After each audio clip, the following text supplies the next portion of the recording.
can use my nervous system right now to make my last video is making me worse.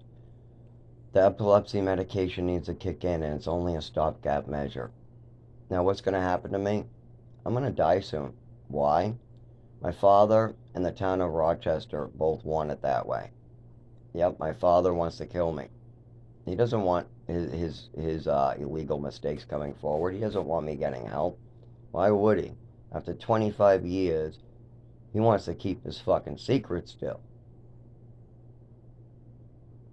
So yeah, Zachary Knoll will be passing away very soon of very curable injuries because his father will not let him get treatment in the last 25 years.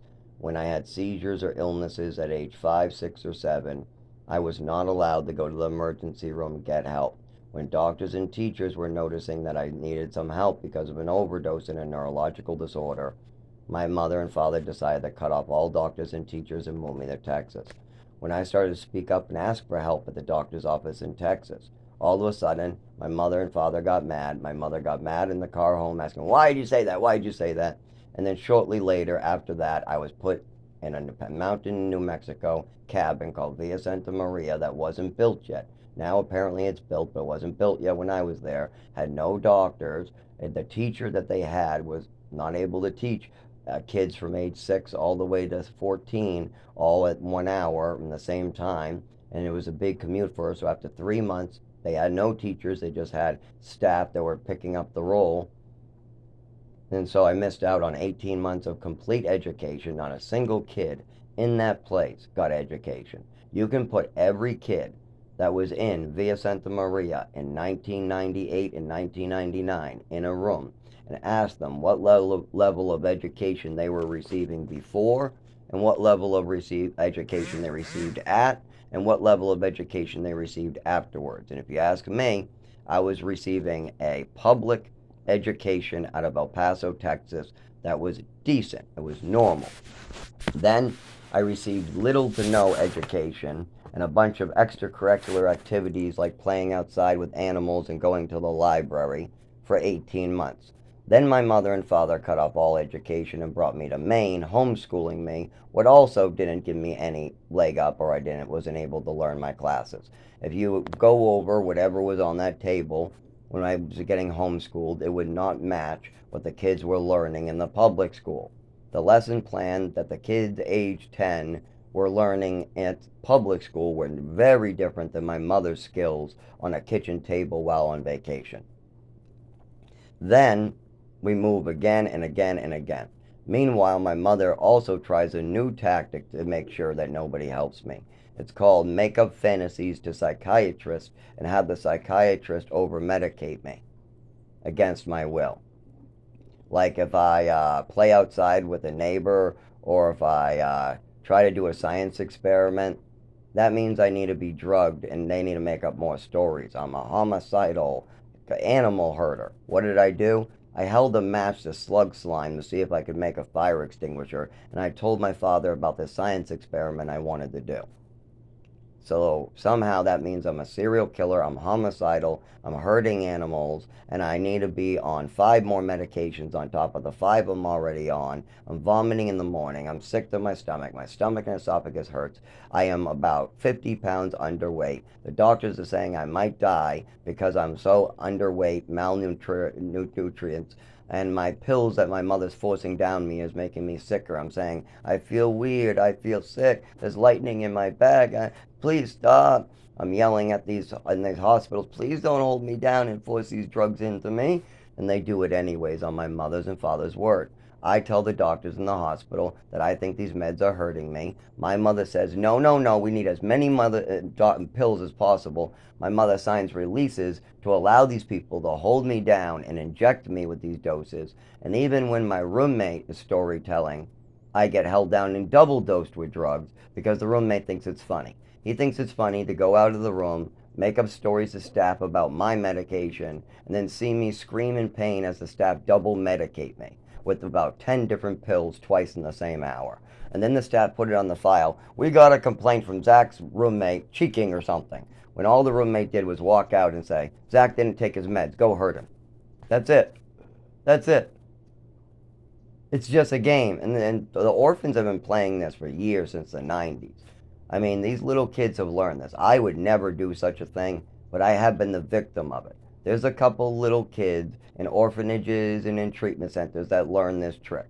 They learned that if you want to get back at something, just make a false complaint about meds to the nurse, and then they will physically double dose these children, force them on the ground, and inject them with the same drugs twice in the same hour. Then that kid will be shitting himself in a chair, drooling on himself, his eyes watering, puking in the bathroom, and the nurses will allow this kid to shake and look terrible because he was given 10 pills all in the same hour. He was only supposed to get 5, but now they've given him another 5 in the same hour. And do the nurses put this down? Nope.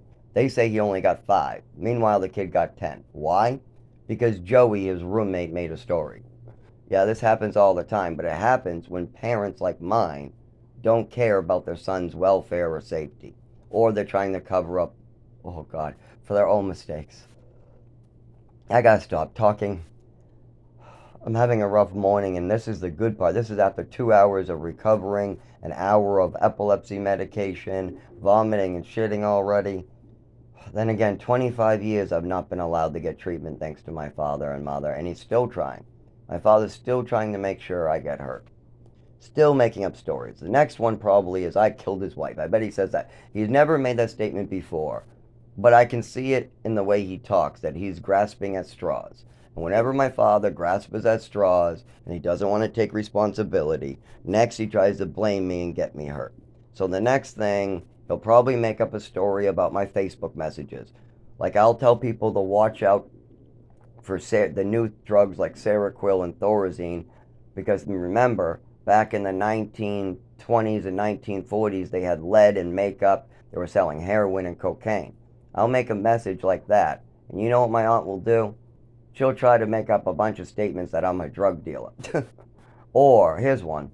I will try to help my father understand that what was going on in his household is killing me and it killed his wife. You cannot allow your wife to go nuts drugging a little orphan kid constantly and popping the orphan kid's pills without there being consequences. But when I talk about this, my father will probably make up a fantasy that I killed his wife. That sounds like something he would do. It really does. I, I don't know. Maybe my father's not that crazy. Maybe he might just say, my son is mentally ill. Everything's all his fault. Maybe he'll try something like that, which is still pretty crazy. But I've heard my father now go off the rails a couple times where he might actually try to blame somebody else for something like that. These are the type of statements I keep on hearing as I ask for help. Hey, Dad, I really need help with my seizures and injuries. It's been 25 years. Can I please get some help now? And he goes, no, you're a drug addict and a fantasy spinner. Yeah, your seizures from age 5 is all your fault. And the injuries from age 7 is all your fault. The fact we had to move to Texas is all your fault. The fact that we put you in New Mexico is all your fault. The fact that we had to sue the program is all your fault. And all that money I won is all mine. It's all mine because it's all your fault. And then when we moved to Maine and you didn't get an education, it's all your fault. Then my wife getting sick and you needing all those pills, that's your fault. And all that money being spent to hurt you, that's all your fault. My wife acting crazy, also all your fault. My wife's drinking, also your fault. My wife needing therapy, also your fault. My wife drinking and acting crazy, your fault. My wife having to go through liver failure because she's popping pills and drinking, your fault. Everything that happened afterwards, your fault. Now you're sick, your fault. Oh, and now you want somebody to talk about what happened to you, your fault. And now I'm 31. What could he add? Maybe he's going to say his wife's death was my fault. Or maybe him getting old is my fault. Or, I know, his prostate cancer is my fault. Or his addiction to alcohol and benzos every night is my fault. Or the fact that his sisters, wives, and father and people in his family are no longer alive. My father's 88 years old, but somehow that's my fault. And now that I'm dying, that's my fault too. Meanwhile, I'm sick every morning for 25 years. Clearly, I mean, the doctors were worried at age 7, the teachers were worried, and even at age 9, when they moved me to Texas, the doctors were like, something's wrong with this kid.